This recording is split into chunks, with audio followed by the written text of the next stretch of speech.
Hello, everybody. Today we're going to be talking about how to integrate 3D models from the Smithsonian 3D portal from the digitization website into Google Maps. So, for those of you that are not familiar with Google Maps, you should know that there is an option in which you can edit your own maps and create your own maps using this Google tool. It's very easy to access to it. Basically, you just need to log in into your Gmail account, then click on Google Apps and access it through Google Drive. Once you get to your Google Drive, you gotta create new and then click on more and select the option for Google My Maps. In this case, you will have the opportunity to add information, select the base map that you want to work with. I recommend working with a satellite view and then use the map to locate different places or locations or things that you would like to work with using these markers here. Okay, so basically you just need to select the tool and click whatever you need and add this label or tag with the information that you need. This is something that also your students could do. So we're going to be using this tool in order to integrate the 3D models. So I have already started the map in which I'm going to place some of the 3D models from the collection that includes prehistoric artifacts. So I'm going to go into that collection, and among all these options we have here, I'm going to insert and I'm going to use for the map this carved horse head bead from Lodger E. Ott in France. So one thing is that Google Maps does not support code embedding, so we're not going to be able to actually embed the code for this artifact, for this 3D model, but we can use always the link to make this reference. So in order to bring this model to my map, I just need to copy the part that is between quotation marks, which is the actual link to the Voyager Explorer that includes this 3D model. So I'm going to copy that.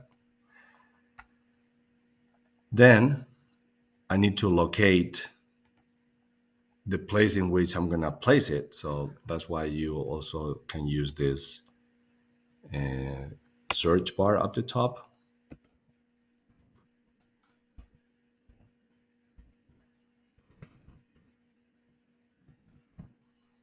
I'm going to look for the place in which this artifact, prehistoric artifact, was found.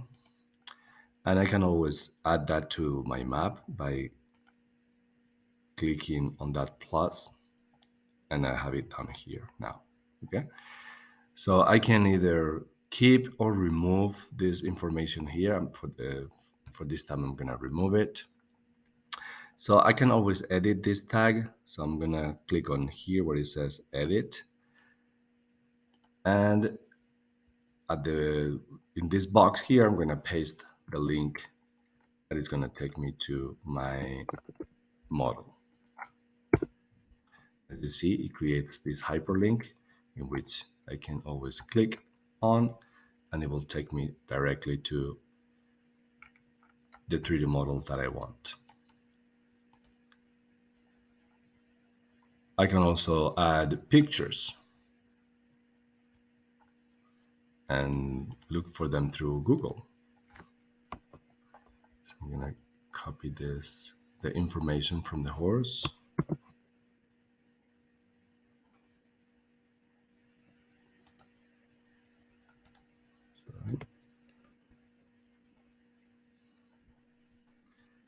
And this is the actual picture.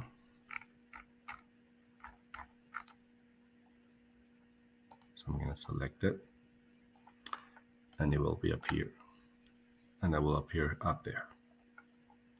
I can always change the icon and the color for the icon. So I'm going to continue with the color coding that I had. I'm going to use the horse icon and the orange for animals. And always click save before leaving.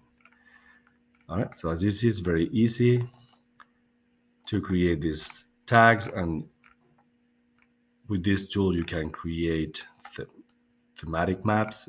Also, you can have your students creating these maps in which they can place the different models from the Smithsonian.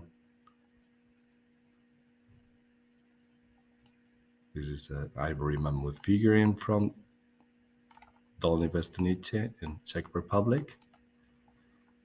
And this is an ivory horse.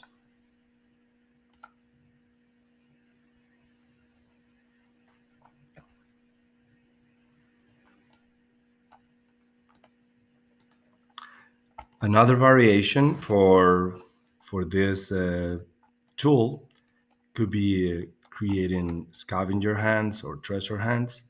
So in this case, I have created this mysterious artifact.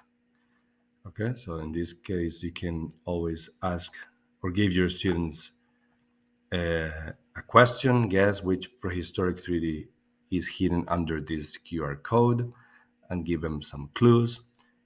I was found in a rocky shelter in the French region called Périgord.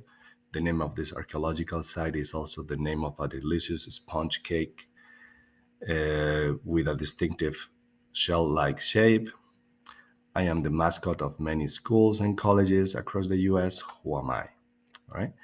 And then once they have guessed and they have explored the different 3D models from the Smithsonian, they can scan this QR code with their device, and it will take them to the mysterious artifact, the mysterious prehistoric animal that is hidden behind this QR code.